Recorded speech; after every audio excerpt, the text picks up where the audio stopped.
Hello everyone. वैसे तो मैं अपना हर एक सेशन, हर एक वीडियो नमस्ते बोल के शुरू करती हूँ, लेकिन आज मेरा मन बहुत ज़्यादा विचलित है और एक्चुअली मैं बोलूँ विचलित से ज़्यादा मेरा मन दुखी है। हम जिस भारत देश को भारत माता के नाम से जानते हैं, उसी भारत देश में जब जब हिंसा होती है तब तब इतिहास उठा के देख लीजिए, औरतों के साथ सबसे ज़्यादा दुर्व्यवहार होता है। और ऐसी ही एक घटना हमारे सामने कल रात से हर एक सोशल मीडिया पे एक वीडियो वायरल हो रहा है जो कि भारत के मणिपुर राज्य से है। और ये वीडियो देखने के बाद सारी की सारी इंसानियत मतलब शर्मसार हो चुकी है। इंसानियत जो शब्द है, इससे ही विश्वास उठ चुका है।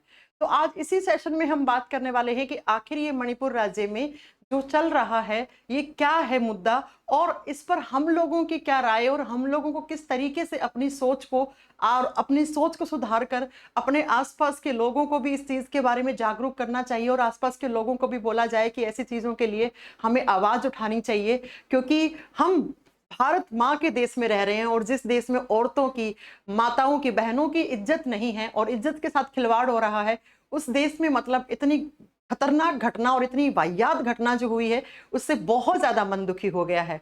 तो बात करते हैं, कल रात से ही आपने देखा होगा सारी की सारी सोशल मीडिया पर मणिपुर राज्य से एक ऐसा वीडियो आया है सामने, जिस वीडियो में दो औरतों के साथ मॉब लिंचिंग होती है, और मॉब लिंचिंग के साथ साथ उनको बहुत दूर कई किलोमीटर तक उनको नेक्ड करके, यानी कि उनके शरीर से सारे के सारे वस्त्र हटा के उन दोनों औरतों को बहुत किलोमीटर तक उनको परेड करवाई जाती है, उनको दौड़ाया जाता है। और जब ये परेड हो रही थी तो वहां पर ऐसा माना गया है कम से कम 800 से 1000 लोग थे। अब सोचिए 800 से 1000 लोगों के बीच में दो औरतों को बिल्कुल वस्त्र निकाल के उनको परेड करवाई जा रही है, और साथ में उसके बाद ये भी सुनने में आ रहा है कि उनमें से एक लड़की के साथ गैंग रेप भी किया गया है। अब सोचिए ये दिल दहलाने वाली बात, आप यकीन मानिए मैं ये वीडियो रिकॉर्ड कर रही हूँ, मेरे रोंगटे खड़े हो गए हैं, मुझे गूसबम्स आ रहे हैं बहुत ज्यादा कि ये कैसा, किस देश में हम रह रहे हैं। सो बात करते हैं मणिपुर राज्य में ये महिलाओं के साथ ये जिस तरीके का दुर्व्यवहार हो रहा है, आखिर इसके पीछे कारण क्या है। जब हम कारण की बात करते हैं तो मणिपुर राज्य बहुत ही सुंदर, अगर आप लोग कभी गए होंगे तो मणिपुर इतना सुंदर है जिसकी कोई हद नहीं है। तो ये वीडियो हम सबके सामने आ रहा है, और इस वीडियो में आप साफ देख सकते हैं कि कितने सारे लोग हैं, और इतने सारे लोगों के बीच में दो औरतों को नेक्ड करके परेड लगवाई जाती है, और बाद में उसमें से एक औरत के साथ गैंगरेप भी होता है। एक्चुअली ये घटना है कब की? ये घटना ऐसा कहा जा रहा है कि 3 मई की घटना, 3 मई से मणिपुर में दंगे शुरू हैं, और ये जो घटना हुई है ये 4 मई की घटना है। और इसका एफआईआर अप्रोक्स 1-1.5 महीने के बाद जुलाई लास्ट में इसका एफआईआर लॉन्च किया गया है। और मैं आपको एक बात और बता दूं, यहां पर वो बात सुन के तो शायद आपके पांव से जमीन खिसक जाए कि इन औरतों को हुआ क्या था। पूरा सीन आप समझने की कोशिश करना। एक्चुअली क्या है, आपने ये करंट अफेयर में पढ़ा होगा कि मई के शुरुआत में मणिपुर हाई कोर्ट ने क्या किया था, मैतेई प्रजाति को एसटी कास्ट में, यानी कि शेड्यूल्ड ट्राइब कास्ट में इसको शामिल किया था। तो यहां पर इसको मणिपुर के अंदर जो मैतेई वाले जो प्रजाति के लोग हैं उनको एसटी का दर्जा दिया गया। और इसी के अगेंस्ट एक और प्रजाति है जिसका नाम है कुकी प्रजाति। और ये जो कुकी वाले हैं इनको इस चीज का, ये ऑलरेडी अनुसूचित जनजाति के अंदर ही आते थे, लेकिन इनको इस चीज का बुरा लगा, या इन लोगों ने अपने स्वाभिमान पे इस चीज को ले लिया। तो ये जो लड़ाई हुई है ये दो प्रजातियों के बीच में है, जिसमें से पहली है मैतेई और दूसरी है कुकी। तो ऐसा कहा जा रहा है कि 4 मई को कम से कम 800 से 1000 लोग मणिपुर की जो राजधानी है इम्फाल, उससे 35 किलोमीटर दूर एक गांव है, जिस गांव का नाम है, जिस एक जिला है जिसका नाम है कंगपोकपी एक जिला है इम्फाल से 30-35 किलोमीटर दूर पर। और उस जिले में एक छोटा सा गांव जहां पर 4 मई को अप्रोक्स 800 से 1000 लोग आते हैं। और कुकी प्रजाति के, ये घटना किसने की है? मैतेई प्रजाति वालों ने। कुकी प्रजाति का एक परिवार रहता था उस गांव में। परिवार में टोटल 5 मेंबर थे, जिसमें से सबसे पहले आके जो उस परिवार के मुखिया थे, बुजुर्ग थे, उनकी हत्या कर दी वहीं पर ही। बहुत खतरनाक है, सुनने में तो ये भी आ रहा है कि AK-47 तक कितने खतरनाक हथियार लेकर वो आए। और जो परिवार का मुखिया यानी कि जो सबसे बुजुर्ग आदमी थे, उनकी तो ऑन द स्पॉट ही उनको गोली मारकर उनकी हत्या कर दी। उसके बाद उस परिवार में 3 महिलाएं थी और एक उनका छोटा भाई था। वो महिलाएं वहां से बच के जाने के लिए भागी और उनका भाई साथ में भागा, तो उस भाई ने बहुत बचाने की कोशिश की अपनी बहन को या माता को, तो भाई को भी वहीं पर गोली मार के उसकी हत्या कर दी गई।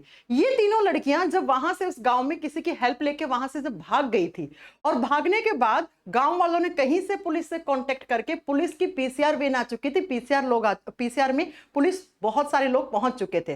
अब पुलिस वालों के पास ये लड़कियां पहुंच चुकी थी, ये महिलाएं पहुंच चुकी थी, पुलिस वालों से छुड़वा के इन 800 से 1000 लोगों ने इन लड़कियों के वस्त्र हटा के, इनके कपड़े हटा के, इनको नेक्ड करके पूरे कम से कम कई किलोमीटर तक की परेड करवाई।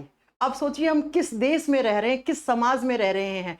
पुलिस ने छुड़वा लिया 3 औरतों को और उनको नंगा करके, उनके शरीर पे एक भी कपड़ा नहीं, और कुछ तो इस वीडियो में ऐसी शर्मनाक चीजें हैं कि उन औरतों के प्राइवेट पार्ट्स तक भी प्राइवेट पार्ट्स पे भी लोग हाथ लगा रहे हैं। देखिए किस टाइप की मॉब लिंचिंग है। आज तक हम ये सुनते थे कि भाई मॉब लिंचिंग में क्या करते हैं कि किसी ने 7-8 लोग इकट्ठे हुए किसी को मार दिया या किसी को कूट दिया, वो एक अलग बात है। ये सोचिए कितनी खतरनाक घटना है। उस भाई ने अपनी माँ को, बहन को बचाने की कोशिश की, उस भाई को मार दिया गया, परिवार के दोनों मेल मेंबर्स को मार दिया, और मेल उसमें से जो महिलाएं थी उनको वहां पर परेड लगाया गया। कम से कम 800-1000 लोगों के बीच में कई किलोमीटर वो चली हैं। अब सोचिए रूह, मतलब मैं ये वीडियो बना रही हूँ, मेरे हाथ पांव वाइब्रेट हो रहे हैं, आप यकीन मानिए मेरी इस चीज का। और मैं वैसे पढ़ाई के ही संबंधित वीडियो बनाती हूँ, मेरी आदत नहीं है ये सब की, लेकिन ये वीडियो मेरे अंदर तक, मतलब मुझे जब से मैंने कल रात को इस चीज को सुना है, मैंने ट्विटर पे ट्वीट पढ़े हैं, तब से मेरी ना रूह कांप गई। मुझे ऐसा लग रहा है कि यार हम कैसे देश में रह रहे हैं, क्या मतलब है ऐसे पढ़ाने का बच्चों को, जब पढ़ा लिखा के मतलब शिक्षित तो हो जा रहे हैं, लेकिन जो बेसिक शिक्षा एक इंसान को चाहिए वो नहीं हो रही है। 800,000 में से एक इंसान का भी जमीर ने गवाह नहीं दिया कि कितनी गंदी हरकत को हम अंजाम दे रहे हैं। और उसके बाद उसमें से एक लड़की का गैंग रेप भी किया गया, और ये जो एफआईआर हुई वो 1-1.5 महीने के बाद जुलाई लास्ट में जाके एफआईआर हुई, और अभी तक हमारी सरकार ने इस पूरे मुद्दे पर किसी भी तरीके की कोई भी यहां पर कार्रवाई नहीं की है। हालांकि अब सबके ट्वीट आ रहे हैं, स्मृति ईरानी हो गई हैं, वो भी कह रही हैं कि हम कड़ी से कड़ी सजा देंगे। आज अपने गृह मंत्री भी वहां जाकर विजिट करके आए हैं। लेकिन मैं ये चाहती हूं कि ये कब तक, जब जब हिंसा होती है तो आप औरतों को ही घसीट लेते हैं, औरतों के साथ ऐसा दुर्व्यवहार करते हैं। अपना इतिहास उठा के देख लो, जब जब हिंसा हुई है तब तब औरतों के साथ इतना गंदा दुर्व्यवहार किया गया है। आप सोचिए कि कितनी खतरनाक घटना है ये, जिससे कि पूरा का पूरा मतलब क्या ऐसे पढ़ाई लिखाई का मतलब, और कैसी मतलब हम कैसे समाज में रह रहे, कैसे देश में रह रहे, जिस देश को कहने को भारत माँ हम कह देते हैं, और जिस देश में महिलाएं इतनी भी सुरक्षित नहीं है। हजारों लोगों के बीच में उनको नंगा करके घुमाया जाता है कई किलोमीटर तक, उसके बाद गैंग रेप भी कर दिया जाता है, उसके बाद एफआईआर होने में भी 1.5 महीना लगता है। एफआईआर होने के बाद भी जब वीडियो वायरल अभी हुआ कल, तब से भी देखिए आप एक बंदे को गिरफ्तार नहीं कर पाए हैं। ऐसे लोगों को क्या सजा देनी चाहिए, आप ही लोग बताओ।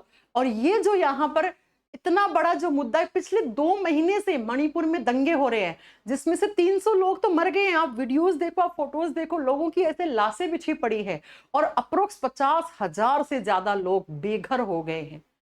हिंसा में कभी किसी का कोई भला नहीं हुआ है। तो यहाँ पर जो मेन मुद्दा है वो यही है कि जो मणिपुर हाईकोर्ट ने ये जो मैतेई प्रजाति वाले लोगों को एसटी कास्ट में शामिल किया, तो जो पहले से एसटी कास्ट में कुकी प्रजाति के लोग थे उनको नाराजगी हुई, दोनों में थोड़ी बहुत मुठभेड़ हुई, और ये मुठभेड़ आज यहां तक बढ़ चुकी कि ये इतनी गंदी हरकत की गई है। अब आप ही लोग इस वीडियो के नीचे कमेंट करके मुझे ये बताओ कि ऐसे लोगों को, ऐसे लोगों के लिए, ये देखो भारत माता की ये महिलाएं, मतलब क्या ऐसे मतलब किस देश में रह रहे हैं आप लोग। मुझे नहीं पता है कि हम लोगों को ऐसी चीजें आती है तो हमें किस तरीके से रिएक्ट करना चाहिए या फिर किस तरीके से हमें समझना चाहिए। लेकिन मेरा ये मानना है कि इन लोगों को के लिए एक ऐसा न्याय कि यहाँ पे प्रावधान किया जाए हमारी सरकार से कि अगली बार से ये चीज करने से पहले लोग सोचें कि ये चीज कर लिया तो इसका क्या अंजाम हो सकता है। तो मैं यही कहना चाहूंगी कि आप शिक्षा लीजिए, बेटी पढ़ाओ बेटी बचाओ, बचा भी लिया, उसको पढ़ा भी दिया, उसके बाद भी हम कैसे समाज में रह रहे हैं आप सोचिए। और हमारे ये सो कॉल्ड, हमारे इंडिया का ये न्यूज वाले सारे क्या इनके पास क्या मुद्दा है? एक सीमा हैदर का और दूसरा मुद्दा है ज्योति मौर्य का। आप सोचिए, हमारे न्यूज वाले पिछले 2 महीने से मणिपुर की किसी भी तरीके की न्यूज को भी कवर नहीं कर रहे हैं। बहुत सारे बड़े बड़े लोगों ने, मणिपुर से जो बिलोंग करते हैं, मैरी कॉम तक ने यह बोला था कि मणिपुर जल रहा है, बचा लो बचा लो। 2 महीने से वहां पर दंगे हो रहे हैं। अब जाके हमारी सरकार के पास टाइम हुआ है कि आज जाकर वो विजिट कर रहे हैं। और विजिट करने से क्या होता है, मेरा ये मानना है कि इतनी खतरनाक घटना को अंजाम दिया गया है, ये एक ट्रेडमार्क सेट हो जाएगा आगे के लोगों के लिए भी। अगर इस चीज को इतने ही हल्के में जाने दिया तो आगे भी लोग सोचेंगे कि वो लोग करके बच गए तो हम भी बच जाएंगे। तो इन लोगों के लिए एक ऐसा कानून बनाया जाए कि इनको, मेरे हिसाब से तो उसी रोड पे जिस रोड पे इन महिलाओं के साथ बदतमीजी की गई, उसी रोड पर उनको भी ठीक इन्हीं के तरीके से, उनको भी उसी नंगा करके और वहीं पर परेड करवा कर उनको गोली मार देना चाहिए। चौराहे पे खड़े होकर इनको गोली मार देना चाहिए। बाकी आप लोग बताओ यार, कि मेरा तो आज बहुत मन दुखी है। आप लोग वीडियो के नीचे कमेंट्स करके बताओ कि ऐसे लोगों के लिए किस तरीके का न्याय होना चाहिए। और प्लीज इस चीज को दबने ना दीजिए, क्योंकि कल कोई और है तो आज हम में से कोई हो सकता है, परसों कोई आपका और बहुत नजदीकी आदमी हो सकता है। क्योंकि इस चीज को हम यहाँ पे खत्म नहीं होना दे सकते हैं। तो प्लीज इस चीज को हर जगह शेयर करो, हर जगह इस चीज को ट्वीट करो, और इस मुद्दे को बिल्कुल भी दबने की या दबाने की कोशिश मत करो, बिल्कुल भी। क्योंकि ये बहुत ही शर्मसार, मतलब आप ये समझिए कि हम इस देश के अंदर, ऐसे देश में रह रहे हैं जहाँ पे 1000 लोगों के बीच में औरतों के साथ इतनी गंदगी, इतनी बदतमीजी की जाती है। तो मैं यही चाहूंगी, हमारी सरकार से भी यही मेरी प्रार्थना है कि प्लीज इन लोगों के लिए एक ऐसा कानून लाइए कि उस कानून में इनको बस ऑन द स्पॉट मार दो, तुरंत गोली मारो। कोई इनके ऊपर केस नहीं, कोई वकील नहीं, कोई जेल नहीं, तुरंत इनको मारो, गोली मारो। बाकी आप सब लोग अपनी राय दीजिए, क्या करना चाहिए ऐसे लोगों के साथ। और बड़ा मन दुखी है यार, सोचा आप लोगों से शेयर कर लूं। पहले सोचा कि मैं तो टीचर हूं, मेरा काम पढ़ाना है, ये सब नहीं करना चाहिए। लेकिन फिर मुझे लगा यार, टीचर तो मैं बाद में हूँ, पहले तो मैं इंसान हूँ, मैं एक महिला हूँ, एक लड़की हूँ। मुझे भी तो डर लगता है, मुझे भी तो बुरा लगा है। आप सोचिए, अभी तक मेरे हाथ पांव कांप रहे हैं इस वीडियो को बोलते हुए, इस वीडियो को बनाते हुए। तो बहुत ही ज्यादा मन दुखी है। तो मुझे लगा मेरे पास एक मीडियम है, मेरे पास मिलियन सब्सक्राइबर हैं, तो क्यों ना मैं एक छोटी सा एक वीडियो बनाऊं, जिससे कि आप छोटे छोटे बच्चे भाई बहन हैं जो मेरे, और आप लोग देश के युवा हो, तो शायद आप लोगों को थोड़ा सा ये चीज़ फील हो कि हमें कुछ इस चीज़ के लिए करना चाहिए, या हमारे आसपास में ऐसे लोग हैं जिनका ये मानसिक स्तर है। एक्चुअली ये लोग मेंटली रिटायर्ड लोग हैं। ये लोग, इन लोगों का मानसिक स्तर, मतलब कोई इनका दीन दुनिया ही नहीं है। ये मतलब बिल्कुल खत्म लोग हैं। तो अगर आपके भी आसपास ऐसे मानसिकता वाले लोग हैं, तो आप उनको बैठाकर उन्हें आप समझाइए, और उनको भी आप कुछ अच्छे तरीके से कुछ अच्छी शिक्षा दीजिए। क्योंकि वही है ना कि आप एक को करोगे, आगे 2, 2 से 4, 2 से 4, 4 से 8, क्या पता 8 में से एक बंदे को तो आपके द्वारा दी गई जानकारी सही लगे, और शायद अपने मानसिक स्तर को वो सुधार ले। बस इतना सा मोटिव था मेरा ये वीडियो बनाने का। बाकी आप लोगों पे है, आप लोग बताइए किस तरीके से आप इस पूरे इंसिडेंट को आप लेना चाहते हैं। मुझे बहुत दुख लगा, इसलिए मैंने ये वीडियो बनाई। Thank you very much.